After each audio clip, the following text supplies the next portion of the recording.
Welcome back to Conversations with Chelsea and Vera, a podcast where we delve into everything that has to do with mental health, mental illnesses, and real life stories and real conversations around mental health and career guidance if you want to learn how to pivot or how to make yourself better in your career. Conversations, Chelsea and Vera has got you, and today we delve into another session. Hi, it's your girl Vera, and today we delve into men's mental health. And today with us on the show, we have our one Alfred Muyaka. You're most welcome, Mr. Muyaka. Thank you, Vera. He's a lawyer by profession, and he is a men's mental health enthusiast. You're most welcome, Alfred. Thank you, Vera. Please, for the audience, kindly introduce yourself. Hello everyone. Good morning, good afternoon, good evening from wherever you're watching from. My name is Alfred Muyaka. As introduced, I'm a lawyer and a mentor. I'm a lawyer, God's vessel, and a mentor. As God's vessel, I believe I'm here to serve God's people, like how Tracy and Vera are always serving us on mental health and career guidance. And because you can't be God's vessel and lack, I believe they will never lack what to serve to you. Yes. As a lawyer still, I practice so much on corporate and commercial practice, and land transaction is the so-called Chibanja lawyering, as one to call it. I'm an active member of Uganda Law Society, the South African Law Society, Institute of Corporate Governance. Also, as a mediator, I serve with Youth Alternative Dispute Resolution Forum and the Arbitration and Mediation Society Uganda, where we offer mediation service and arbitration services. We help to resolve conflicts peacefully, even if they are mental health conflicts. Also, as a mentor, just like my colleagues here, who was fond of career guidance, as a mentor, also founded the Dear Young Lawyer series, where we offer legal education, mentorship, and philanthropy. So I'm glad to join my colleagues who are also offering career guidance for young professionals out there. So we are just like them. We are about to build the next generation of excellent professionals, and I'm glad for the work we do. So as realized above, much of the work we do, career guidance, I didn't hear any person talking about physical work. So much of the work we do is purely mental work. So to do mental work, your mental health has to be at most. True. So I appreciate you for having such conversations on mental health. They are mostly left out. People can identify when a person is physically ill. Even you can identify yourself, but you may not know when you're mentally ill. Especially for the men. Yes. So for this comparison where people can have indicators when they are mentally ill, especially for the men, and their mental health is still they can deliver in their careers, which also about them delivering their careers. So I appreciate you and thank you for hosting me today. You're most welcome. Thank you. So Muyaka. Yes. What made you love to be an advocate for mental health, especially for the men? For men, first, mental health is actually such a very big issue that we tend to ignore it, but it's a big issue. You realize there is a mental health act. So the fact that Parliament passed through the lawmaking process is quite huge. Yeah, very. The fact that Parliament, I can't afford not to speak out for mental health. But that's a bit for the law. I want to bring it back to the audience who may not be lawyers. So I think my passion for men's mental health in particular came from a fact of seeing very many men suffer in silence, because men they always show up for everyone else, but not themselves. I've seen most of my strong friends crumble quietly because they don't know how to talk about their issues. They don't talk about how their feelings. And somehow when they talk about their feelings, they are told to man up instead of listening to them. Because why? When they grow up, they are raised to be tough. Even when a baby falls down, And if a girl falls down and is a baby, someone like, oh, baby, but for boys, they'll be like, look away. exactly. At my home, there's this saying that my mom used to always say. When a boy falls, they say enume kulabigo, meaning a boy child grows up. Yes. Constantly falling. So yeah. So that's what. So that was the cause. Like, men are raised to be tough, to push through, to pretend that they are okay even when they are not okay. Like how you see, imagine a baby falling down and you are like, pretend as if you're okay. Don't even cry for us. So a person is raised from being a baby to pretend that he's tough. Yeah. But the truth is, their silence hurts. So why I spoke up, I saw the pressure, I saw the burnout, the bottled up pain, and I knew that maybe something had to change. And if it's changed starting with me, the better. So that's why I chose to speak up. And for any man who is tired and can't say so, please also you can also speak up. For those carrying too much and afraid to open up, thinking that you'll feel weak, that's actually a sign of strength that you can actually raise that I'm actually not fine. For the young boy who grew up in that kind of setting where he was told that you man up, there's always a message it. Yes, it is okay to feel and it's okay to ask for help.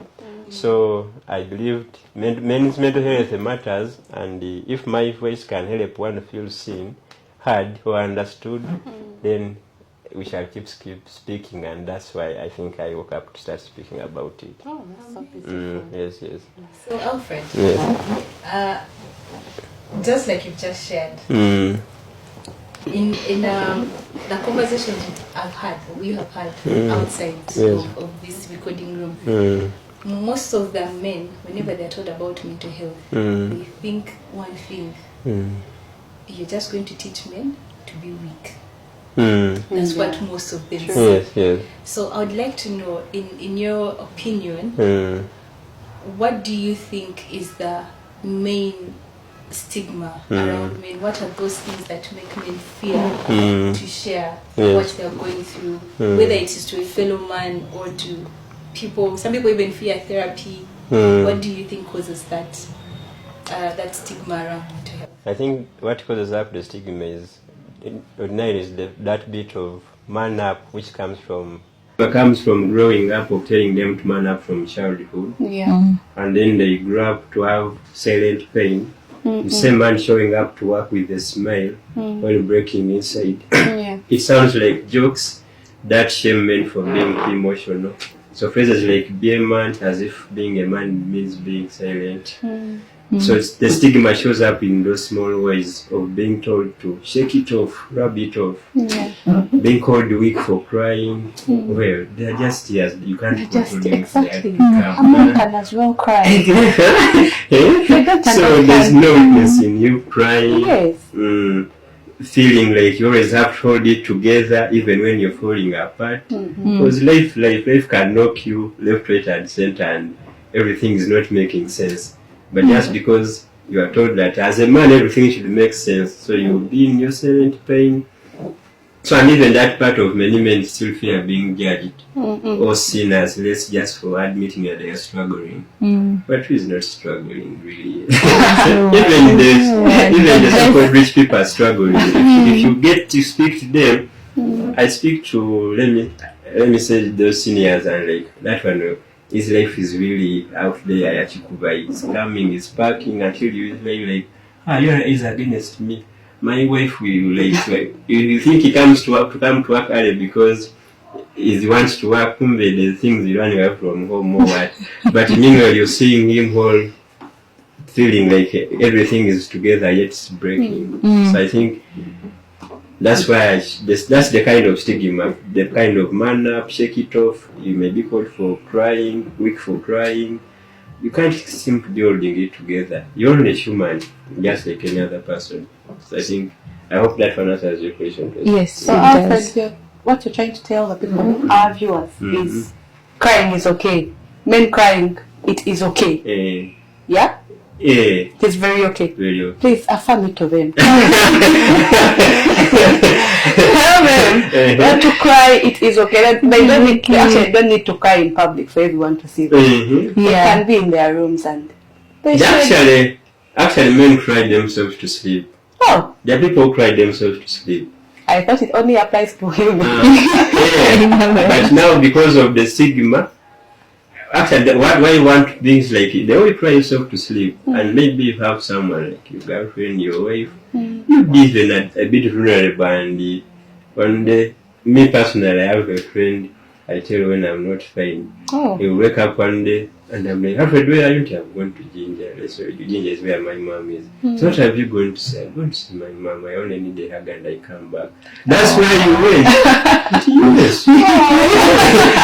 So I can just go to my mom in the city when I was working. You know, work stress and beat up. So there are times you wake up and a lot has happened at work, but she can't understand because maybe it's not real, but I can just go and I'm there for 5 minutes. And I'm like, you go, I'm done. That's what releasing because I've lucky cried, but without her saying, and now I'm back.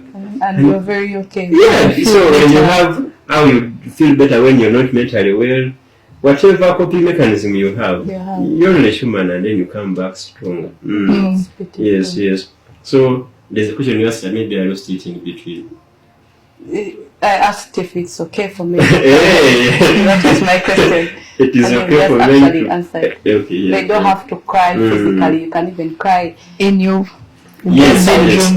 It is okay for men to cry. It is okay for men to show their emotions. Because whereas you have been told that emotions make you less masculine, but that strength means silence, and that vulnerability is a weakness. That's not the case.